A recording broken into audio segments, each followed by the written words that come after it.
Assalamualaikum warahmatullahi wabarakatuh. Kembali bersama saya Muhammad Nafri Zulirfan, NIM 1904524 pada mata kuliah Administrasi Supervisi dan Pendidikan. Pada video kali ini saya akan kembali menjelaskan pemahaman saya mengenai administrasi pendidik dan tenaga pendidik atau yang disingkat dengan ADM-PTK. Sebelumnya, berdasarkan video yang sudah saya amati, yakni dari Bapak Dr. Hanif Al-Qadri, di mana di dalamnya Bapak sebutkan tentang Undang-Undang Nomor 20 Tahun 2003, yaitu tenaga kependidikan adalah anggota masyarakat yang mengabdikan diri, kemudian diangkat untuk menunjang penyelenggaraan pendidikan. Nah, sebenarnya, dalam arti kata pendidik itu banyak jenisnya. Namun, apa yang dimaksud dari pendidik yang akan kita bahas pada submateri administrasi pendidik dan tenaga pendidik ini, yaitu tenaga yang mempunyai kualifikasi sebagai guru atau dosen atau konselor dan sebutan guru lainnya yang sesuai dengan kekhususan masing-masing yang berpartisipasi dalam penyelenggaraan pendidikan secara langsung. Nah, itu yang dikatakan sebagai pendidik, yang mana tenaga yang mempunyai keahlian khusus yang mempunyai karakter sesuai dengan bidangnya masing-masing, yang memberikan apa yang sudah ditempuh selama menjalankan pendidikan yang tinggi, kemudian menjadi seorang guru ataupun dosen, dan mempunyai keahlian yang khusus dan dibagikan nantinya kepada peserta didik. Nah, itu merupakan pendidik. Kemudian tentunya kita harus memahami apa itu administrasi dari pendidik dan tenaga pendidik. Untuk ADM-PTK itu sendiri, yaitu banyak yang harus dijalani prosesnya. Rentetan daripada administrasi pendidik dan tenaga pendidik itu tentunya melalui proses-proses yang panjang, sehingga apa yang menjadi tujuan dalam suatu lembaga pendidikan akan tercapai melalui apa? Melalui penataan manusianya, yaitu pendidiknya atau tenaga pendidiknya. Nah, dalam konsep administrasi pendidik dan tenaga pendidik, tentunya kita kembali kepada pembahasan awal pada pertemuan pertama, yaitu konsep administrasi. Apa itu konsep daripada administrasi? Yaitu mengelola, menata sedemikian rupa apa yang patut untuk dikelola. Nah, sedangkan ADM-PTK sendiri merupakan konsep mengelola sebuah aktivitas dalam suatu lembaga pendidikan. Nah, administrasi PTK ini memiliki banyak sekali langkah-langkah yang harus ditempuh. Ada perencanaan SDM-nya, ada rekrutnya, ada seleksinya, kemudian ada penempatan, kemudian ada pemberian gaji, selain itu ada tunjangan, setelah tunjangan juga ada pendidikan atau pelatihan dan memberikan pengembangan kepada pendidik atau tenaga pendidik. Kemudian juga ada nantinya di fase pemberhentian tenaga pendidik atau pendidik. Nah, lebih jauh kita memahami administrasi daripada pendidik dan tenaga pendidik ini merupakan suatu proses atau aktivitas pengelolaan sumber daya manusia. Ini mereka disebut sebagai pendidik dan tenaga pendidik, mulai dari mereka yang diterima atau masuk di lembaga pendidikan sampai mereka nantinya kepada fase diberhentikan dari suatu lembaga pendidikan. Yang di tengah-tengahnya ini yang banyak sekali mengalami proses-proses yang harus dikelola sedemikian rupa, mulai dari diterimanya sampai diberhentikannya tenaga pendidik atau pendidik di suatu lembaga pendidikan.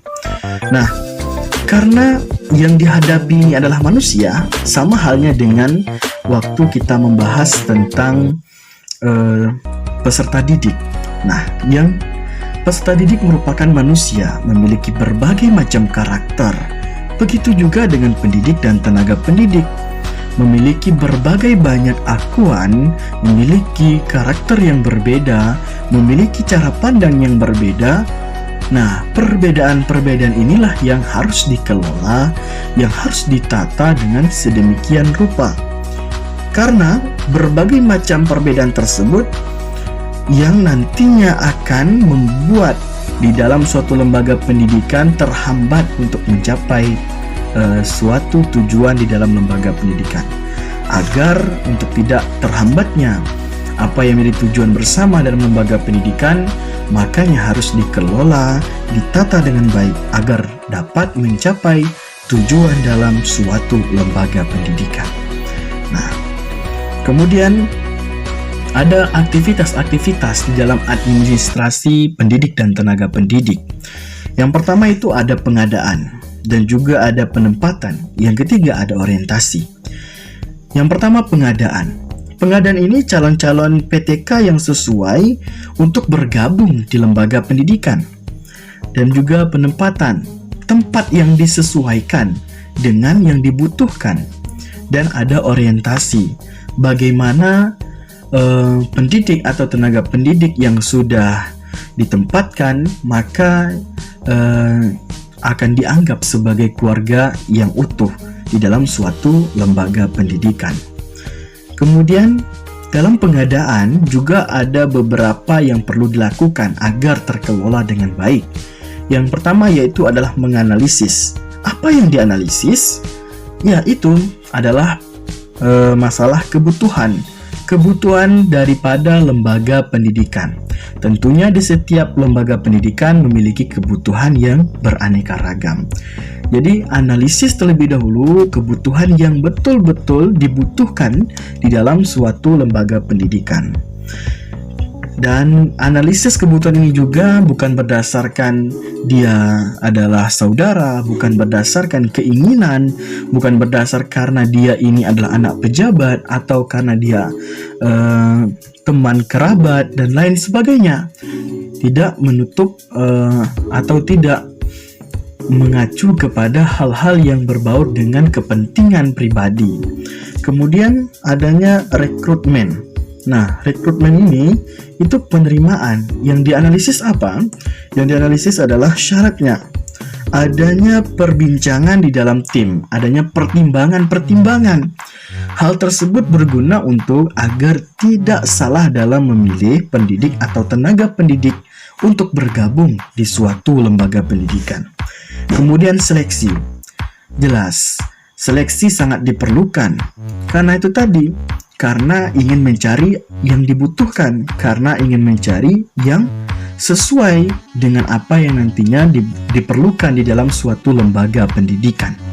Seleksi ini menemukan yang terbaik dari yang terbaik, menemukan yang paling terbaik, yang paling memenuhi syarat, maka dialah yang nantinya akan lolos daripada seleksi tersebut. Kemudian penempatan.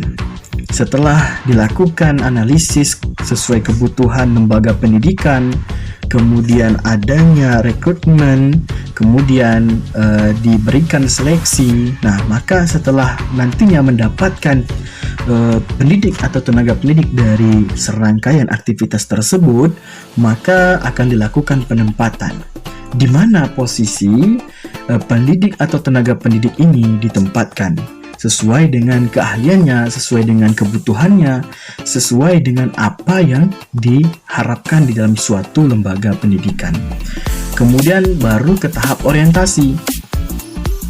Pendidik dan tenaga pendidik yang baru masuk di lembaga pendidikan tentunya harus beradaptasi terlebih dahulu, dan manusia-manusia yang ada di dalam lembaga pendidikan harus menganggap sebagai keluarga yang utuh agar nantinya pada saat menjalankan selama menjalankan tujuan daripada pendidikan tersebut dapat tercapai dan terkelola dengan baik.